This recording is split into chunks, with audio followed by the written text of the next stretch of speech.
এক নাম্বার তওবা করা, 2 নাম্বার ইস্তেগফার পড়া, 3 নাম্বার বলেন আমার সাথে, বলেন গুনাহ হয়ে গেলে সাথে সাথে একটা ভালো কাজ করা। তিরমিজি শরীফের 1987 নাম্বার হাদিসের বর্ণনা, রাসূলুল্লাহ সাল্লাল্লাহু আলাইহি সাল্লাম বলেন, ইত্তাকিল্লাহা হাইসুমা কুনতা, তুমি যেখানে থাকো আল্লাহকে ভয় করো। ওয়া আতবিইস সাইয়্যাতাল হাসানাতা তামহুহা, গুনাহ হয়ে গেলে সাথে সাথে একটা ভালো কাজ করবা, ওই ভালো কাজটা তোমার গুনাহকে মিটিয়ে দিবে।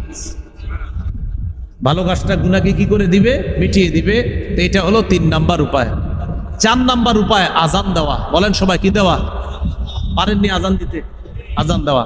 আবু দাউদ শরীফের 515 নাম্বার হাদিস, রাসূলুল্লাহ সাল্লাল্লাহু আলাইহি সাল্লাম বলেন, আল মুআজ্জিনু ইউগফারু লাহু মাদা সাউতি, মুয়াজ্জিন সাহেব আজান দিলে যেই পরিমাণ দূরে তার আজানের আওয়াজ যায় ওই পরিমাণ পর্যন্ত তাকে ক্ষমা করে দেওয়া হয়। 5 নাম্বার 2 রাকাত নামাজ পড়া। বলেন 2 রাকাত। আবু দাউদ শরীফের 1521 নাম্বার হাদিস, রাসূলুল্লাহ সাল্লাল্লাহু আলাইহি সাল্লাম বলেন, মা মিন আবদিন ইউযনিবু যামবান ফায়ুহসিনুত তুহুরা।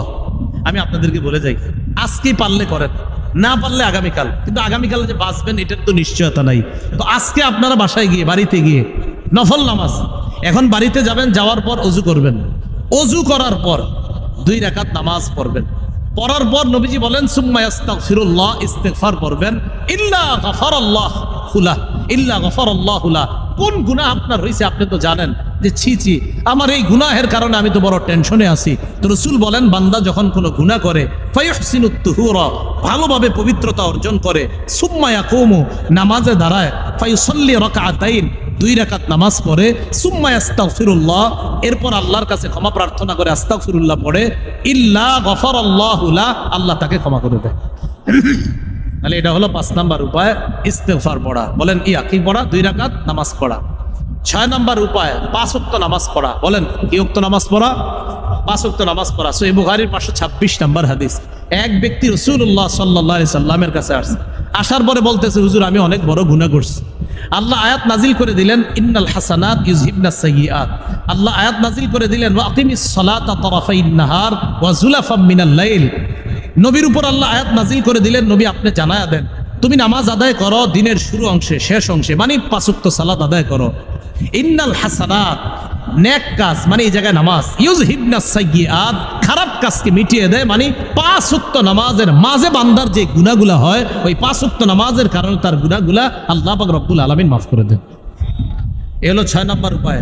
7 নাম্বার উপায়, বলেন জামাতের সাথে নামাজ পড়া। বলেন তো 6 নাম্বারটা ছিল কি? নামাজ পড়া 5 ওয়াক্ত, আর 7 নাম্বারটা জামাতের সাথে নামাজ পড়া।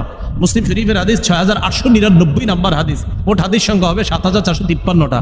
এই হাদিসের মধ্যে আসছে, রাসূলুল্লাহ সাল্লাল্লাহু আলাইহি সাল্লামের কাছে এক ব্যক্তি আসছে, আসার পরে বলতেছে, হুজুর আমি বড় অপরাধ করছি। তো জামাতের সময় হয়ে গেছে, নবীজি নামাজে দাঁড়াইছে, তিনিও দাঁড়াইছে। নামাজের পর ওই ব্যক্তি বললেন, হুজুর আমি তো বড় অপরাধ করছি। নবীজি বললেন, আহাদারতাস সালাতা মা'না, তুমি কি আমাদের সাথে নামাজ পড়ছো জামাতে? বা জি পড়ছি। নবীজি বললেন, জামাতে নামাজ পড়ছো না, আল্লাহ তোমার গুনাহ মাফ করে দিস। তাহলে 5 নাম্বারটা জানলাম, আজান দেওয়া। 6 নাম্বার 2 রাকাত নামাজ পড়া। 4 নাম্বার আজান দেওয়া, 5 নাম্বার 2 রাকাত নামাজ পড়া, 6 নাম্বার 5 ওয়াক্ত নামাজ পড়া, 7 নাম্বার জামাতের সাথে নামাজ পড়া। আবার 4, 5, 6, 7 মুখস্থ রাখেন। 4 নাম্বার আজান দেওয়া, 5 নাম্বার 2 রাকাত নামাজ পড়া গুনাহ হয়ে গেলে, 6 নাম্বার 5 ওয়াক্ত নামাজ পড়া, 7 নাম্বার জামাতের সাথে নামাজ পড়া। মনে থাকবেনি কথাগুলা। 8 নাম্বার জিকিরের মজলিসে বসা। বলেন কোন মজলিসে বসা? সহিহ বুখারী 6407, 6408 এই হাদিসগুলোর মধ্যে আছে, রাসূলুল্লাহ সাল্লাল্লাহু আলাইহি সাল্লাম বলেন, এই যে এখানে বসছেন আপনারা, ফেরেশতারা পুরো মজলিসটা বেষ্টন করে প্রথম আসমান পর্যন্ত চলে গেছে। হাদিসের শেষে আছে, আল্লাহ বলেন ফেরেশতাদেরকে, ইশহাদু আন্নী কদ গাফারতু লাহুম, তোমরা সাক্ষী থাকো এই জিকিরের মজলিসে যারা আছে আমি আল্লাহ তাদেরকে মাফ করে দিলাম। এটা একটা জিকিরের মজলিস। এটা 8 নাম্বার। 9 নাম্বার জিকির করা। বলেন 9 নাম্বার কি করা? জিকির করা। জিকিরের মধ্যে আপনি যে জিকির, সুবহানাল্লাহ, আলহামদুলিল্লাহ, লা ইলাহা ইল্লাল্লাহ, আরো জিকির আছে, এই জিকিরগুলা করা। তাহলে কথাগুলো কি মনে থাকবে? বাকি গুরুত্ব দিবেন যে 4 নাম্বার 5, 6, 7টা। 4 আজান দেওয়া, 5 নাম্বার 2 রাকাত নামাজ পড়া, 6 নাম্বার 5 ওয়াক্ত নামাজ পড়া, 7 নাম্বার জামাতের সাথে নামাজ পড়া। আর চলতে ফিরতে ওযু থাক বা না থাক, আস্তাগফিরুল্লাহ, আস্তাগফিরুল্লাহ, আস্তাগফিরুল্লাহ। আমার সাথে বলেন, ইস্তেগফার যে যত বেশি পড়ে, বলেন তার গুনাহ তত বেশি ঝরে।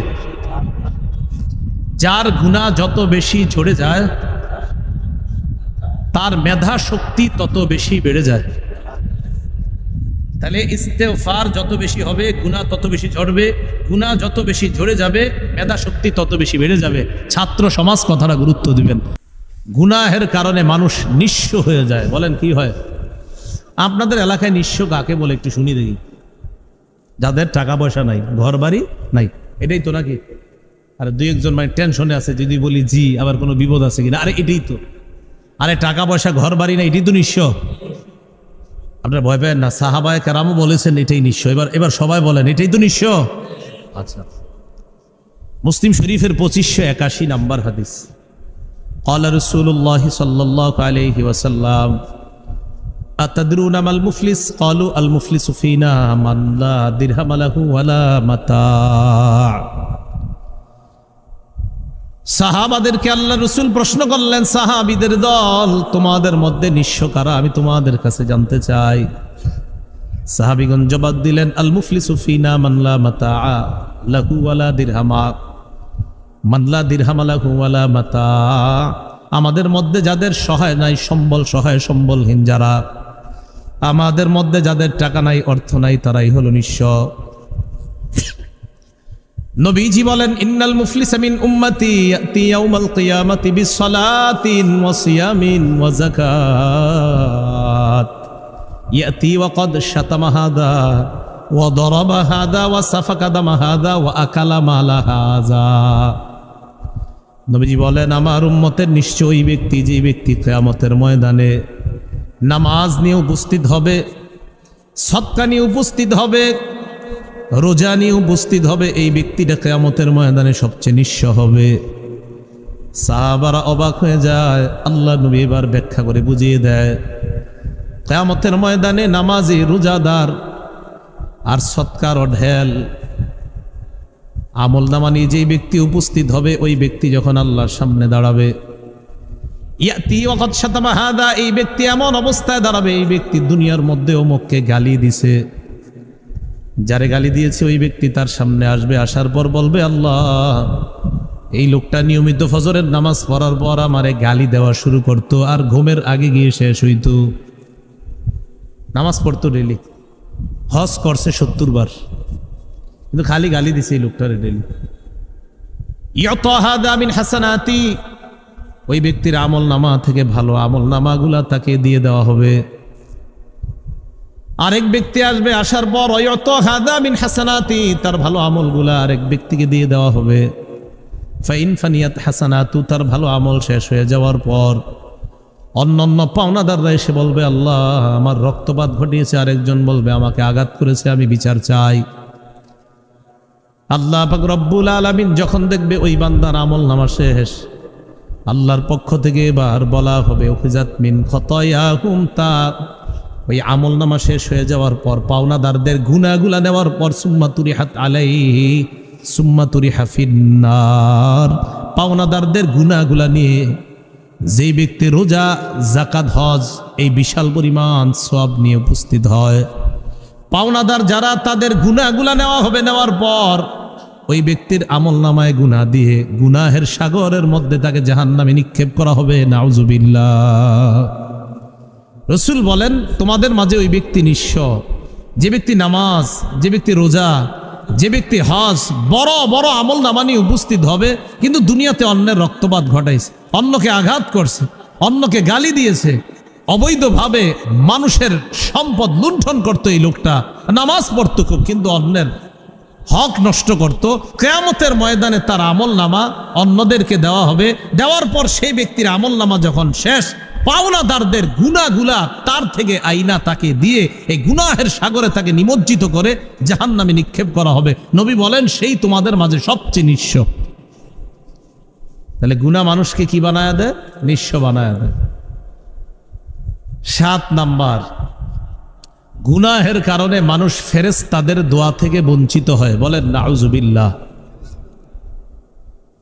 সূরা মুমিন বা সূরা গাফিরের 7 নাম্বার আয়াতে আল্লাহ বলেন, আল্লাযীনা ইয়াহমিলুনাল আরশা ওয়া মান হাওলা يسبحون بحمد ربهم ويؤمنون به ويستغفرون للذين آمنوا ربنا وسعت كل شيء رحمة وعلما فاغفر للذين تابوا واتبعوا سبيلك وقهم عذاب الجحيم যারা আরশ বহন করে ফেরেশতাগণ তারা আল্লাহর প্রশংসা সহ তাসবিহ পাঠ করে, আল্লাহর প্রতি তারা বিশ্বাস রাখে, আর ঈমানদারদের জন্য ওই ফেরেশতারা আল্লাহর কাছে ক্ষমা প্রার্থনা করতে থাকে। আর ফেরেশতারা বলে রব্বানা ওয়াসি'তা কুল্লা শাইইন রাহমাতাও ওয়া ইলমা, আল্লাহ আপনি আপনার রহমত এবং জ্ঞানের মাধ্যমে, ইলমের মাধ্যমে সব কিছুকে আপনি পরিবেষ্টন করে নিয়েছেন আল্লাহ।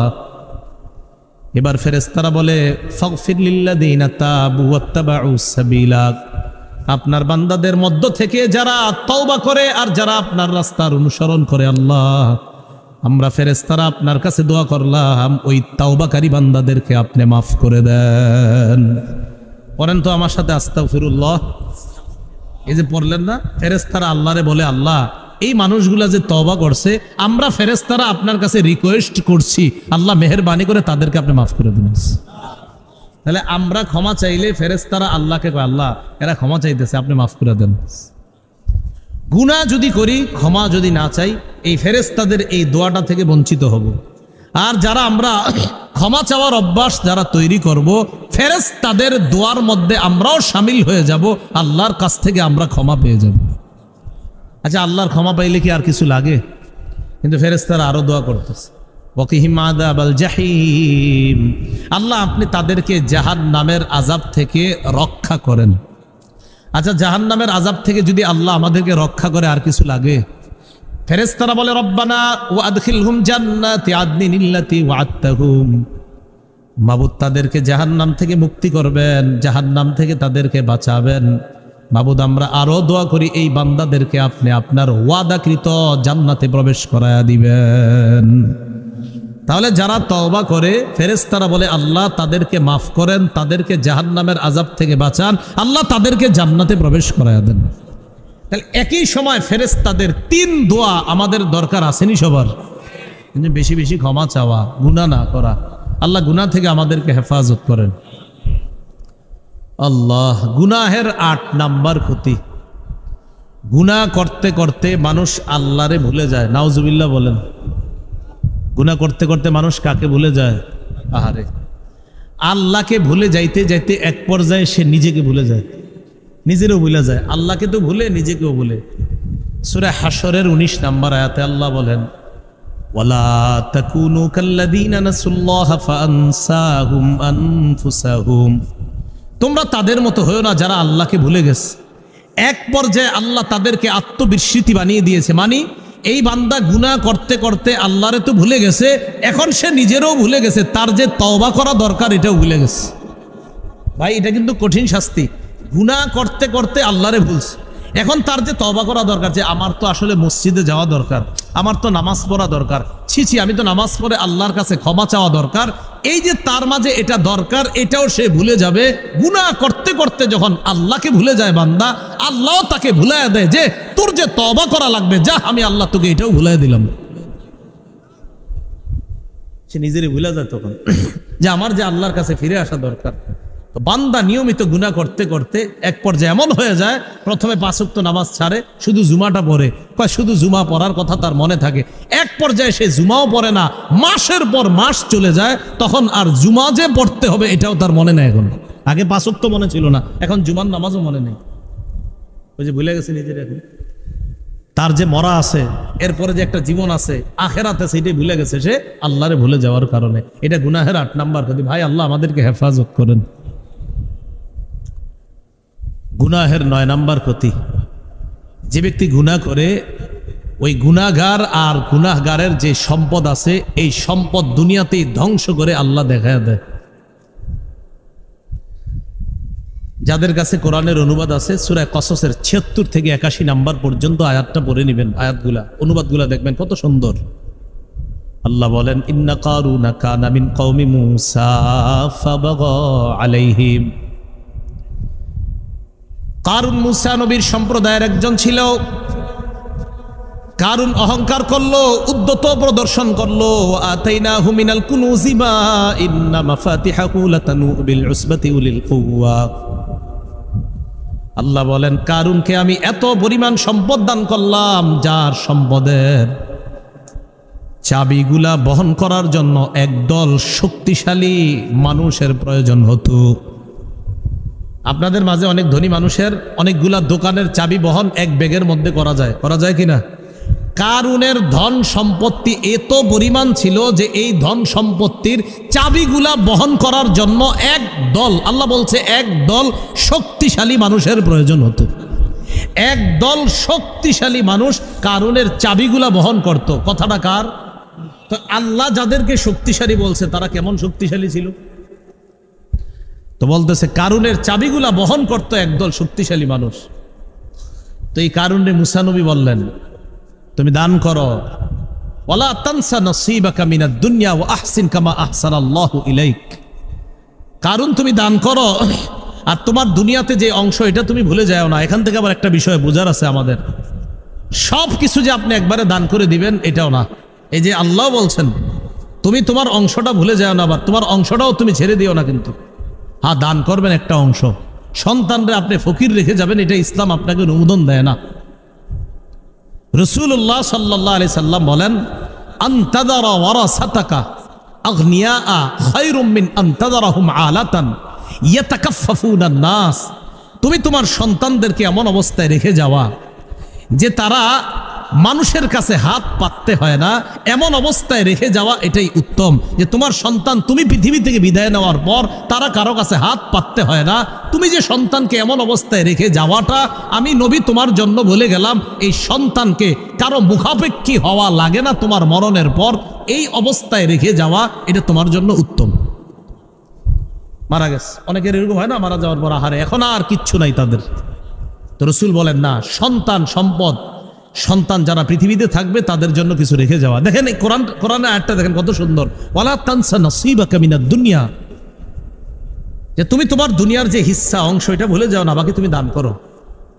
তো এই কথা মুসা নবী যখন বললেন, কারণকে আমি কেন দান করব? আমার টাকা আমি মানুষের কি লেগে দিব? মুসা নবী বললেন আল্লাহ পাক রব্বুল আলামিন তোমাকে যে সম্পদ দান করেছেন এই সম্পদ তুমি আল্লাহর রাস্তায় দান করো। আল্লাহ তোমাকে যেমন অনুগ্রহ করলেন তুমিও অনুগ্রহ করো। কারণ জবাব দেয় ইন্নামা উতিতুহু আলা ইলমিন ইনদি, এই সম্পদ আল্লাহ আমারে দেয় নাই, আমার বিদ্যার জোরে এই সম্পদ আমি কামাই করছি। কারণ এই সম্পদ আল্লাহ আমারে দেয় নাই, আমার বিদ্যার জোরে আমি এটা পেয়েছি। তাফসীরের কিতাবে আপনারা দেখবেন, একটা তাফসীরের কিতাব বা কিছু কিছু তাফসীরের কিতাবে লেখছে কারণ রসায়ন বিদ্যা জানতো। বিদ্যা, হ্যাঁ রসায়ন বিদ্যা জানতো ভালো। কিছু জায়গায় লেখছে আপনার যে ও রসায়ন বিদ্যা জানতো। তাফসীরে মাঝারি তো আপনার গালেবান তাফসীরে মাঝারি তো আছে যে ও রসায়ন বিদ্যা জানতো। তো এই কারণ বলে যে আমি আমার জ্ঞানের কারণে, আমার জ্ঞান প্রচুর, এই প্রচুর জ্ঞানের কারণে আমি সম্পদ কামাই করছি, আল্লাহ আমারে দিছে না। এটা আমার যোগ্যতা বলে আমি সম্পদ কামাই করছি। আমাদের যোগ্যতা বলে আমরা সম্পদ কামাই করি না, কে দেয়? উদ্যত করলো, অহংকার করলো, গুনাহ করলো, নাফরমানি করলো। শুধু কি নাফরমানি, মুসা আলাইহিস সালাতু ওয়াস সালামকে ভয়ঙ্কর অপমান করতে চেয়েছিল। আল্লাহ পাক রব্বুল আলামিন কি করলেন? ফাখাসাফনা বিহি ওয়া বিদারিহিল আরদ। আল্লাহ বলেন কারুন আর তার সম্পদ মানুষের চোখের সামনে, আমি মানুষ চেয়ে চেয়ে দেখছে যে কারুন আর তার সম্পদকে আমি মাটির নিচে দাবায়া দিছি, ধ্বংস করে দিছি। আমি আল্লাহ এখনো পারি, কিছুদিন আগে তুরস্ক দেখাইছি। এটা আমাদের জন্য শিক্ষা, সাবধান, গুনাহ করো না বেশি। একদম তুমি সহ, বিল্ডিং সহ, সম্পদ সহ মাটির নিচে যাবা যে তোমারে খুঁজেও পাওয়া যাবে না। আল্লাহ আমাদেরকে গুনাহ থেকে হেফাজত করেন। এই গুনাহের 9টা ক্ষতি বললাম। এখন গুনাহ থেকে কি আমাদের বাঁচা দরকার? আসলে দরকার। গুনাহ থেকে বাঁচার কি উপায়? 1 নাম্বার উপায় আমার সাথে বলেন, তওবা করা। তাহলে আমি বলি, আপনারা জবাব দিবেন। বলেন তো, গুনাহ থেকে বাঁচার 1 নাম্বার উপায় কি করা? তওবা করা। সূরা তাহরিমের 8 নাম্বার আয়াতে আল্লাহ বলেন, ইয়া আইয়ুহাল্লাযীনা আমানু তুবু ইলাল্লাহি তাওবাতান নাসুহা। আল্লাহ বলেন, হে ঈমানদারগণ, তোমরা একনিষ্ঠ তওবা করো, তোমরা আল্লাহর কাছে একনিষ্ঠ তওবা করো। আশা করা যায় আসা রব্বুকুম আইয়ুকাফিরা আনকুম সাইয়্যাতিকুম, আশা করা যায় তোমাদের রব তোমাদের পাপ সমূহকে ক্ষমা করে দিবেন, মুছে দিবেন। ওয়ায়ুদখিলাকুম জান্নাত, আর আশা করা যায় তোমাদের রব তোমাদেরকে জান্নাতে প্রবেশ করাবেন। ইবনে মাজাহ 4250 নম্বর হাদিস, ক্বালা রাসূলুল্লাহ সাল্লাল্লাহু আলাইহি ওয়াসাল্লাম আত-তাইবু মিনাজ যামবি কামান লা যামবা লা। নবীজি বলেন গুনাহ থেকে তওবাকারী ব্যক্তি এমন হয়ে যায় যেন তার কোনো পাপ নাই। সুবহানাল্লাহ। ভাই আজকেই তওবা করেন, আজকে আপনি তওবা করেন, বিশ্বাস করেন নবীজি আপনাকে বলতেছেন উম্মত তুমি তওবা করেছো গুনাহ থেকে। হ্যাঁ হ্যাঁ, আমি নবী তোমাকে বলছি তুমি যে গুনাহ থেকে তওবা করছো না, তুমি এমন হয়ে গেছো যে তোমার কেন যেন কোনো পাপই নাই। আজকে করেন না, মাহফিল শেষ হওয়ার পর বাসায় একা একা বসে যান না, একা একা বসে আপনি একনিষ্ঠ তওবা করেন, খাঁটি দিলে একবার তওবা করেন। রাসূলুল্লাহ সাল্লাল্লাহু আলাইহি সাল্লাম বলেন গুনাহ থেকে তওবাকারী ব্যক্তি এমন হয়ে যায় যেন তার কি নাই কোনো গুনাহ নেই। ইবনে মাজার 4251 নম্বর হাদিসের বর্ণনা, ক্বালা রাসূলুল্লাহ সাল্লাল্লাহু আলাইহি ওয়াসাল্লাম কুল্লু বানি আদম খাত্তাউন ওয়া খায়রুল খাত্তাইন আত-তাওয়াবুন, সমস্ত আদম সন্তান গুনাহগার, সমস্ত আদম সন্তান গুনাহ করে। নবীজি বলেন গুনাহগারদের মধ্যে শ্রেষ্ঠ তারা যারা তওবাকারী। সুবহানাল্লাহ। বলেন আমার সাথে বলেন, বলেন আদম সন্তান গুনাহ করে, গুনাহগারদের মধ্যে শ্রেষ্ঠ তারা যারা তওবা করে। বলেন তো গুনাহগারদের মধ্যে উত্তম কারা? যারা আল্লাহ আমাদেরকে তওবা করার তৌফিক দান করেন। ইবনে মাজার 4253 নম্বর হাদিসের বর্ণনা, قال رسول الله صلى الله عليه وسلم إن الله لا يقبل توبة العبد ما لم يغرغر। রাসূলুল্লাহ সাল্লাল্লাহু আলাইহি সাল্লাম বলেন মরণের আগ পর্যন্ত হালাতে গরগরা বান্দার যখন মুমূর্ষ অবস্থায় মরণ হবে হবে, জান চলে যাবে, বের হবে হবে অবস্থা, এর আগ পর্যন্ত বান্দার তওবা আল্লাহ কবুল করেন। বান্দার তওবা কি করেন? আল্লাহ কবুল করেন। তিরমিজি শরীফের 3538 নম্বর হাদিস, 3538 নম্বর হাদিসের বর্ণনা। এই হাদিসের মধ্যে আসছে ক্বালা রাসূলুল্লাহ সাল্লাল্লাহু আলাইহি ওয়াসাল্লাম লাল্লাহু আফরাহু বিতাওবাতি আহাদিকুম মিন আহাদিকুম বিদাল্লাতিহি ইযা ওয়াজাদাহা। মন দিয়ে হাদিসটা শুনেন। তিরমিজিতে আসছে সংক্ষেপে, বুখারীতে আসছে আরেকটু বড়, মুসলিম শরীফে আরো বড়। আর মুসলিম শরীফেরটা সবচেয়ে বড়, বুখারীরটা একটু ছোট, তিরমিজিরটা আরেকটু ছোট। তো তিনোটা কিতাব মিলা হাদিসটা আমরা শুনি। এক ব্যক্তি সফরে বের হয়েছে, সফরে বের হওয়ার পর ওই ব্যক্তির যে বাহন, এই বাহন নিয়ে তিনি সফরে বের হয়েছেন। তার বাহনের মধ্যে তার খানা আছে, তার পানি আছে। তাহলে বাহনের মধ্যে তার খানা পানি আছে, সফরে যাবে। এক জায়গায় গেছে, যাওয়ার পর ওই লোকটা ক্লান্ত শ্রান্ত শরীর নিয়ে বাহন থেকে নেমে একটু বিশ্রাম নেওয়ার উদ্দেশ্যে এক জায়গায় বসলেন। মনে রাখবেন বাহনের মধ্যেই কিন্তু খানা পানি। তো লোকটা ওখানে বসার পর একটু নিদ্রা এসে গেছে, চোখে ঘুম এসে গেছে, শুয়ে গেছে, ঘুমায় গেছে আর কি কোনোভাবে। ওখানে ঘুম থেকে উইঠা ওই লোক দেখে তার বাহনটা হারিয়ে গেছে। বলেন তো শুধু কি বাহন হারিয়ে গেছে নাকি খানা পিনা সব গেছে? এখন ওই লোক চিন্তা করে যে আমি কি বাড়িতে যাবো না সফরে যেখানে রওনা করছি সেখানে যাবো। লোকটা চিন্তায় পড়ে গেছে, আমি যদি এখন বাড়িতে রওনা করি তাহলে এই পরিমাণ সম্পদ আমার কাছে নাই যে আমি বাড়িতে বসতে পারবো। আবার যেখানে আমি সফর করব সেখানেও যাওয়ার মতো সম্পদ আমার কাছে নাই। এর মানে না খেয়ে আমার মরতে হবে। বাড়িতে রওনা করলেও আমি মরবো, যেখানে রওনা করছি সেখানে গেলেও মরবো। অতএব এইখানে ঠান্ডার মধ্যে বৈশা মরাই ভালো। তাহলে বাড়িতে কেন যাবে না? কারণ এখানে গেলেও আপনার খাদ্যের অভাবে, পানির অভাবে মারা যাবে। আবার যেখানে রওনা করছে সেখানে গেলেও মারা যাবে। ওখানে উনি নিয়ত করছে যে ঠিক আছে আল্লাহ মরণ রাখলে এখানেই মরণ হয়ে যাবে, বাস হজরতে ওখানেই মারা যাবে। তো বসে গেছে, এখন ওখানে বসে আবার ঘুম এসে গেছে। ঘুম আসার পর ঘুমটা যখন নাকি ভাঙছে, চোখ খুলছে, খুইলা দেখে কি তার বাহন খানা বানিয়ে নিয়ে সব উপস্থিত।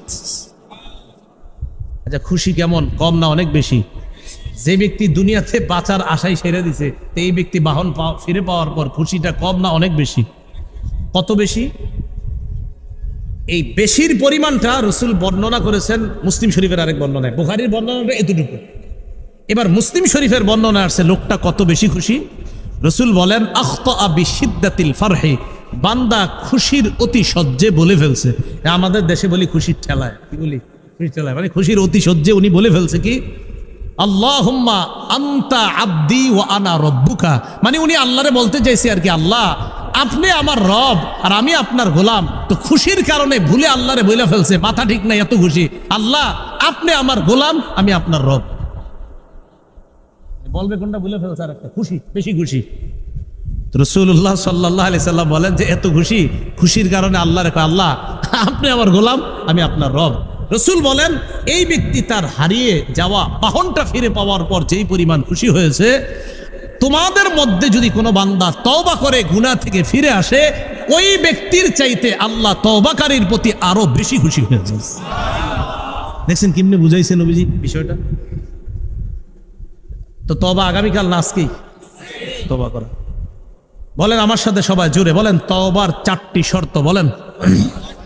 আমি বলি আপনারা বলেন, তওবার শর্ত কয়টি? 4টি।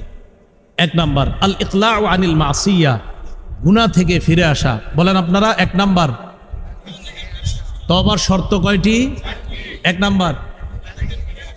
2 নাম্বার অনুতপ্ত হওয়া। বলেন কি হওয়া? অনুতপ্ত হওয়া। ইবনে মাজার বর্ণনায় আসছে 4252 নাম্বার হাদিস আসছে, রাসূল সাল্লাল্লাহু আলাইহি সাল্লাম বলেন আর নাদামু আত-তাওবা, অনুতপ্ত হওয়াটাই তওবা, অনুতপ্ত হওয়াই তওবা। বলেন ওলামারা ছাড়া অন্যরা বেশি আওয়াজ দিয়ে না, আলেমরা তো জানে, অন্যরা বলবেন, বলেন বেশি আওয়াজটা অন্যরা দিবেন, আলেম ছাড়া অন্য যারা। তওবার শর্ত কয়টি? 1 নাম্বার গুনাহ থেকে ফিরে আসা, 1 নাম্বার গুনাহ থেকে, 2 নাম্বার অনুতপ্ত হওয়া, 3 নাম্বার বলেন আমার সাথে দৃঢ় প্রতিজ্ঞা করা আর ভবিষ্যতে এই গুনাহ করব না, এই প্রতিজ্ঞা করা। তাহলে 1 নাম্বার গুনাহ থেকে ফিরে আসা, 2 নাম্বার অনুতপ্ত হওয়া, 3 নাম্বার এই প্রতিজ্ঞা করা আমি ভবিষ্যতে এই গুনাহ আর করব না। 4 নাম্বারটা কি বলবো? বান্দার হক আদায় করা। আর হক আদায় করা, আল্লাহ আপনারে মাফ করবে কোনগুলা? আল্লাহর যে গুনাহ নষ্ট করছেন আল্লাহর হক, ওইটি আল্লাহ মাফ করবে, কিন্তু বান্দারটা তো আল্লাহ মাফ করবে না, ওইটা বান্দার কাছ থেকে মাপ নিতে হবে। তাহলে তওবার শর্ত মোট 4টা পাইলাম। 1 নাম্বার গুনাহ থেকে ফিরে আসা, 2 নাম্বার অনুতপ্ত হওয়া, 3 নাম্বার দৃঢ় প্রতিজ্ঞা করা যে এই গুনাহ আমি ভবিষ্যতে করব না, 4 নাম্বার বান্দার হক থেকে থাকলে এই হকটা আদায় করে আমি বান্দার কাছ থেকে ক্ষমা চেয়ে নেওয়া। মনে থাকবে সবার কথাগুলা? তো এই গুনাহ থেকে মুক্তি পাওয়ার 1 নাম্বার উপায় জানলাম আমরা তওবা করা, আর তওবার 4টি শর্ত আমরা জানলাম।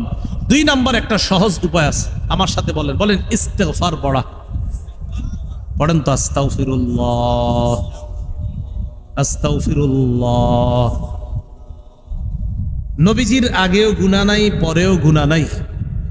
এই নবী বলেন আমি প্রতিদিন 70 বার, আরেক বর্ণনায় 100 বার আমি আল্লাহর কাছে ক্ষমা চাই আর তওবা করি। তা আমাদের কি পরিমাণ গুনাহ বলেন? এজন্য আমরা আরো কত বেশি পরিমাণে ইস্তেগফার পড়া দরকার।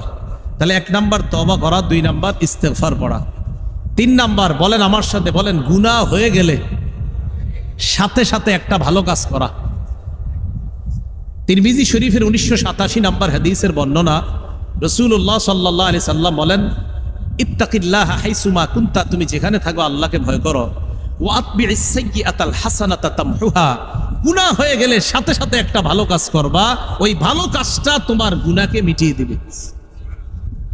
ভালো কাজটা গুনাহকে কি করে দিবে? মিটিয়ে দিবে। তো এটা হলো 3 নাম্বার উপায়। 4 নাম্বার উপায় আজান দেওয়া। বলেন সবাই কি দেওয়া? পারেননি আজান দিতে? আজান দেওয়া। আবু দাউদ শরীফের 515 নাম্বার হাদিস, রাসূলুল্লাহ সাল্লাল্লাহু আলাইহি সাল্লাম বলেন আল মুআজ্জিন ইউগফারু লাহু মাদা সাউতি, মুয়াজ্জিন সাহেব আজান দিলে যেই পরিমাণ দূরে তার আজানের আওয়াজ যায় ওই পরিমাণ পর্যন্ত তাকে ক্ষমা করে দেওয়া হয়।